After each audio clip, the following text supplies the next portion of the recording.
Queridos hermanos, vamos a continuar leyendo el Evangelio de Marcos, capítulo 12. Recordemos que Marcos escribe su Evangelio, obviamente bajo la inspiración del Espíritu Santo, desde la perspectiva del rol de Jesús, del rol de la divinidad en la historia de la salvación, de ser un descendiente de Adán, un hebreo, un descendiente de la tribu de Judá, de la casa de David, ¿no? Un judío. Desde allí y en esa línea escribe Marcos su Evangelio. Vamos entonces a leer el capítulo 2. Dice: Y se puso a hablarles en parábolas. Un hombre plantó una viña, la rodeó de una cerca, cavó un lagar y edificó una torre. La arrendó a unos labradores y se ausentó. Envió un siervo a los labradores a su debido tiempo para recibir de ellos una parte de los frutos de la viña. Ellos le agarraron, le golpearon y le despacharon con las manos vacías. Vamos a ver un poquito esto. Dice, un hombre plantó una viña, está hablando de Dios, esta viña es el pueblo hebreo, la rodeó una cerca, o sea, pone una protección, hace que esta viña sea un lugar acotado, cerrado. Recordemos que el pueblo hebreo es un rebaño acotado, cerrado, el redil. Ha puesto una cerca alrededor de la viña. Esta cerca también es una protección de Dios para que, por un lado, ellos no se mezclen con los de afuera y por otro lado, protegerlos de el Satán, ¿no? El Satán se queja de esto. Cuando leemos el libro de Job, él cuando la acusa a Job frente a Dios le dice: lo que pasa es que vos pusiste un cerco alrededor de él, sacalo y permitime tocarlo. Acá nos dice Jesús que esta viña estaba rodeada de una cerca, o sea, de una cierta protección. Estas cercas, ¿qué son estas cercas? Las alianzas que Dios hizo con el pueblo hebreo, porque cada alianza que Dios hace con el pueblo hebreo eleva la cerca a un nivel superior. Y va diciendo, bueno, hicimos un acuerdo, esto ya no te va a pasar, yo te prometo que si vos te portás bien, yo te voy a dar esto, te voy a dar la tierra prometida, ya no te vas a ahogar en el diluvio, ya no te va a caer fuego, o sea, va elevando la cerca hasta que Jesús eleva la cerca definitivamente y la agranda hasta el último rincón de la humanidad. O sea, la cerca adquiere un tamaño infinito y protege ya a toda la humanidad de el Satán al rescatar a la humanidad. Pero esta cerca en ese momento tiene una medida determinada. Dice, cavó un lagar y edificó una torre. Fíjense que dice que Dios puso una torre, ¿no? Como diciendo, bueno, los estoy mirando, los estoy vigilando, estoy viendo qué están haciendo.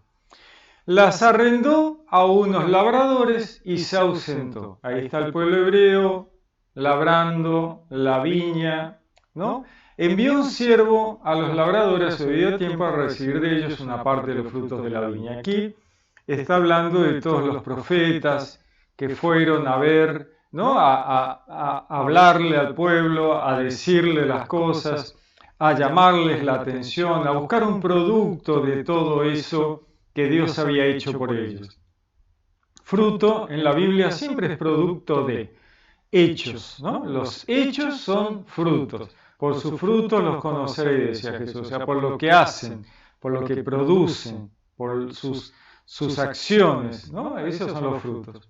Dice, ellos le agarraron a este siervo que había mandado Dios, le golpearon y le despacharon con las manos vacías. ¿No? Esto de que mataron a los profetas. De nuevo les envió otro siervo, también a este le descalabraron y le insultaron.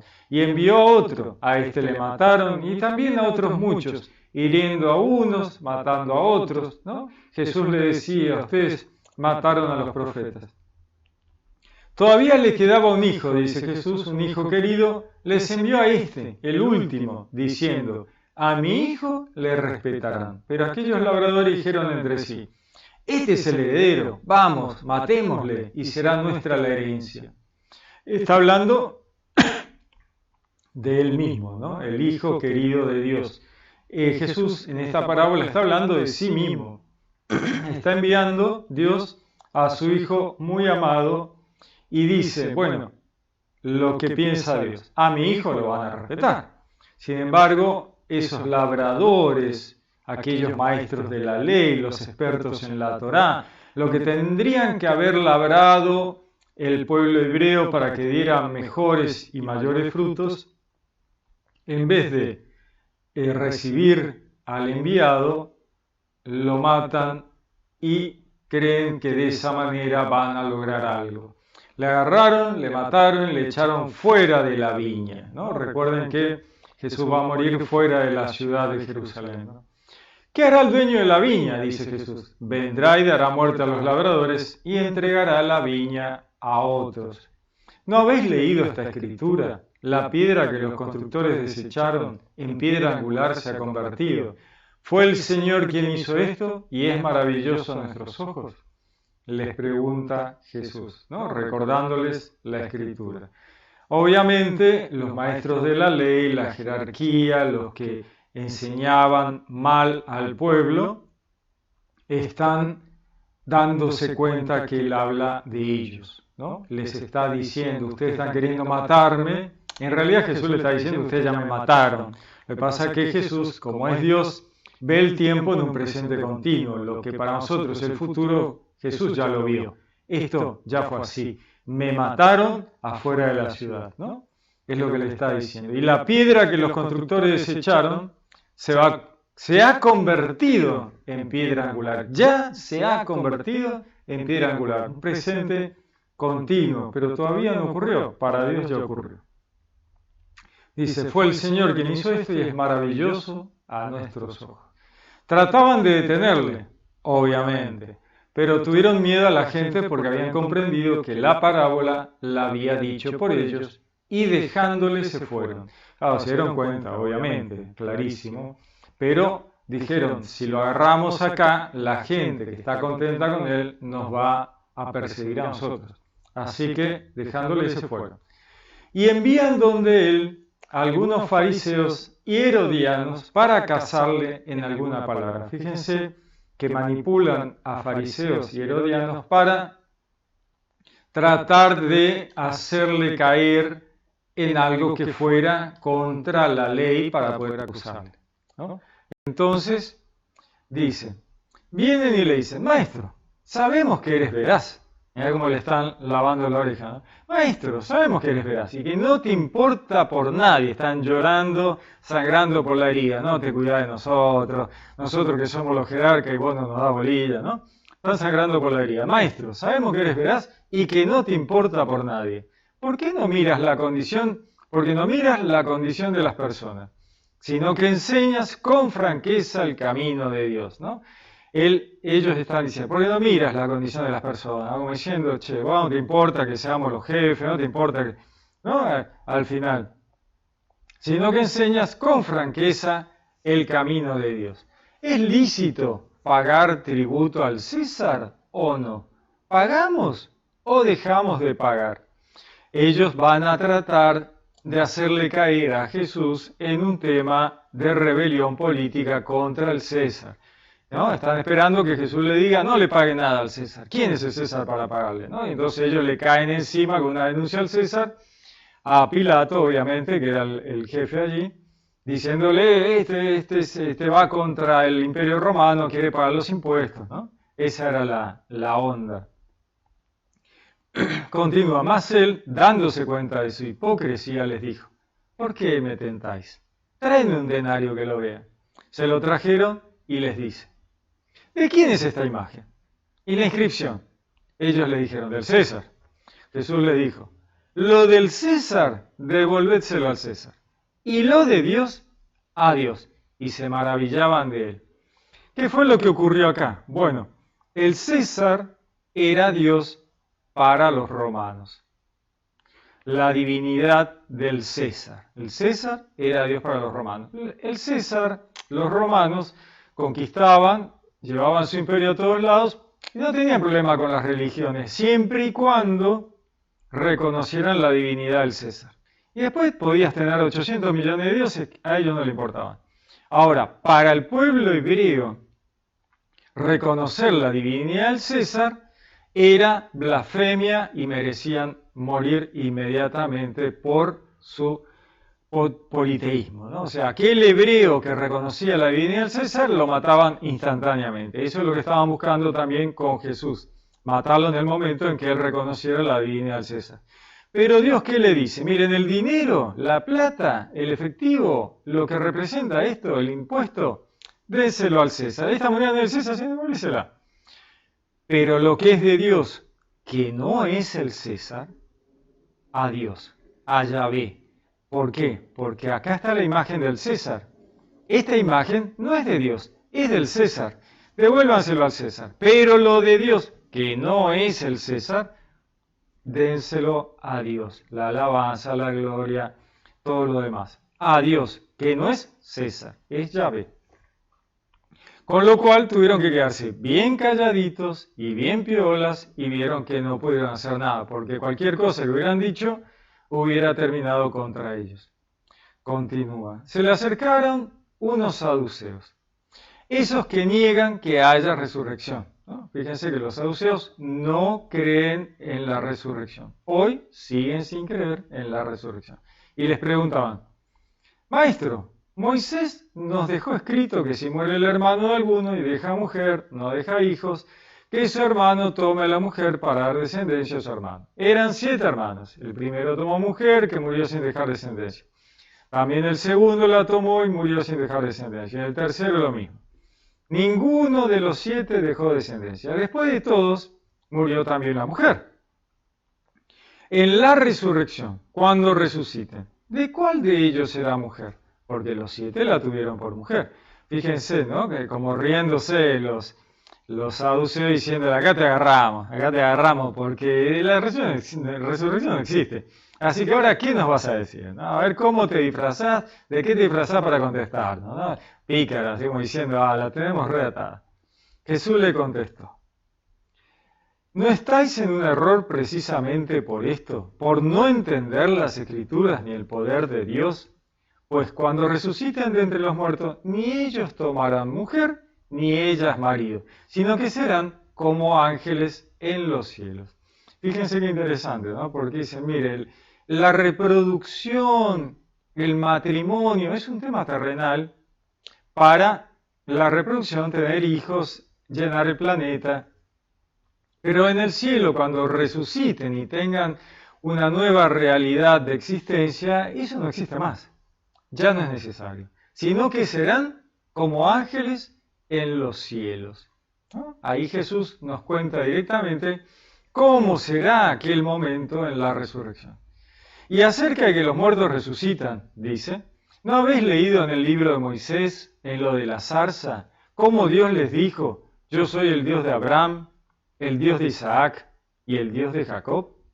No es un Dios de muertos, sino de vivos. Estáis en un gran error. ¿No? Como diciéndole, chicos, a ver, el alma no muere, la persona, el cuerpo muere, pero el alma no muere, el alma sigue viva, va con Dios. Entonces, Dios no es un Dios de durmientes o de muertos, están equivocados. Dios es Dios de vivos, por eso es Dios de Abraham, que ya estaba muerto, Isaac, que ya estaba muerto, Jacob, que ya estaba muerto, seguía siendo el Dios de ellos. ¿Por qué? Porque ellos seguían vivos, despiertos con Dios. Entonces les dice, no es un Dios de muertos, sino de vivos. Estáis en un gran error. Acercóse uno de los escribas que le había oído y viendo que les había respondido muy bien, le preguntó, ¿cuál es el primero de todos los mandamientos? Jesús le contestó, el primero es, escucha Israel, el Señor nuestro Dios es el único Señor. Y amarás al Señor tu Dios con todo tu corazón, con toda tu alma, con toda tu mente y con toda la fuerza. Jesús les está respondiendo con el Shema. Shema Israel Adonai Eloheinu Adonai Echad. La oración que ellos repetían todos los días. Escucha Israel, Shema Israel, Adonai Eloheinu, el Señor nuestro Dios, Adonai Echad, el Señor es uno, Echad es la unidad compuesta, Adonai Echad, el Señor es uno, compuesto, así debería leerse el Shema. Shema Israel, Adonai Eloheinu, Adonai Echad, uno, compuesto. El hebreo tiene dos palabras para uno, Echad y Yahid. Yahid, unidad única, Echad, unidad compuesta. Para decir racimo de uva, usamos Echad. Para decir una uva, usamos Yahid. Entonces, Adonai Echad es la unidad compuesta. Fíjense que ya en el Shema está presente la Trinidad. Continúa, y amarás al Señor tu Dios con todo tu corazón, con toda tu alma, con toda tu mente y con toda la fuerza. El segundo es amarás a tu prójimo como a ti mismo. No existe otro mandamiento mayor que estos. Fíjese qué lindo esto, ¿no? Jesús le dice, estos dos mandamientos son lo primero y fundamental. No hay nada mayor que esto. Amar al prójimo, amar a Dios. Fundamental. Le dijo el escriba, muy bien, maestro, tienes razón al decir que Él es único y no hay otro fuera de Él. Exactamente. Dios es uno y no hay ningún otro Dios fuera de Él. Fíjense que lo está diciendo el escriba hebreo, judío, ¿no? Está diciendo, Dios es uno y no hay otro fuera de Él. Por lo tanto, se elimina toda posibilidad de dioses. No existen los dioses. Dios es uno, ¿no? Dios es uno. Adonai Echad, uno, compuesto por la Trinidad. Continúa, y amarle con todo el corazón, con toda la inteligencia y con todas las fuerzas, y amar al prójimo como a sí mismo, vale más que todos los holocaustos y sacrificios. Lo está diciendo el escriba. O sea, amar al prójimo y a Dios es lo principal y fundamental. Continúa. Y Jesús, viendo que le había contestado con sensatez, le dijo, no estás lejos del reino de Dios. Y nadie más se atrevía ya a hacerle preguntas. Fíjense que no le dice, ya estás en el reino de Dios. Le dice, no estás lejos del reino de Dios. ¿Por qué? Porque ya estás viendo cómo llegar al reino de Dios. ¿Qué te falta ahora? Hacer las cosas bien para llegar. La clave la tenés, sabés lo que tenés que hacer. Bueno, ahora lo tenés que hacer. No basta con creer, hay que hacer.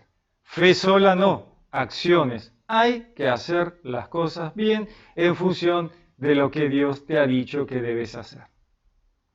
Continúa. Jesús, tomando la palabra, decía mientras enseñaba en el templo, ¿cómo dicen los escribas que el Cristo es hijo de David? David mismo dijo, movido por el Espíritu Santo, dijo el Señor a mi Señor, siéntate a mi diestra hasta que ponga a tus enemigos debajo de tus pies. El mismo David le llama Señor. ¿Cómo entonces puede ser hijo suyo?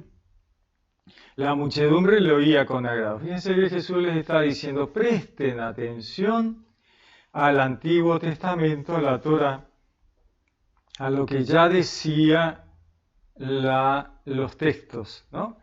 Recuerden, ¿cómo dicen los escribas que el Cristo es hijo de David? ¿No? Como diciendo, el Cristo va a ser descendiente de David, pero va a ser solo una persona, un hombre, solo un hombre. No, no va a ser un hombre.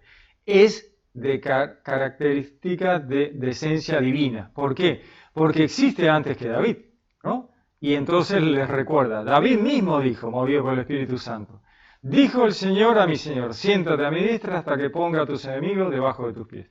Si el mismo David le llama Señor, ¿cómo entonces puede ser hijo suyo? ¿No? Ahí les está diciendo, miren, el hijo de David es anterior a David porque es de esencia divina, él, Jesús. Decía también en su instrucción, guardaos de los escribas que gustan pasear con amplio ropaje, ser saludados en las plazas, ocupar los primeros asientos de la sinagoga y los primeros puestos de los banquetes, y que devoran la hacienda de las viudas socapa de largas oraciones. Esos tendrán una sentencia más rigurosa. Jesús se sentó frente al arca del tesoro y miraba cómo echaba la gente monedas en el arca del tesoro. Muchos ricos echaban mucho. Llegó también una viuda pobre y echó 2 moneditas, o sea, una cuarta parte de las.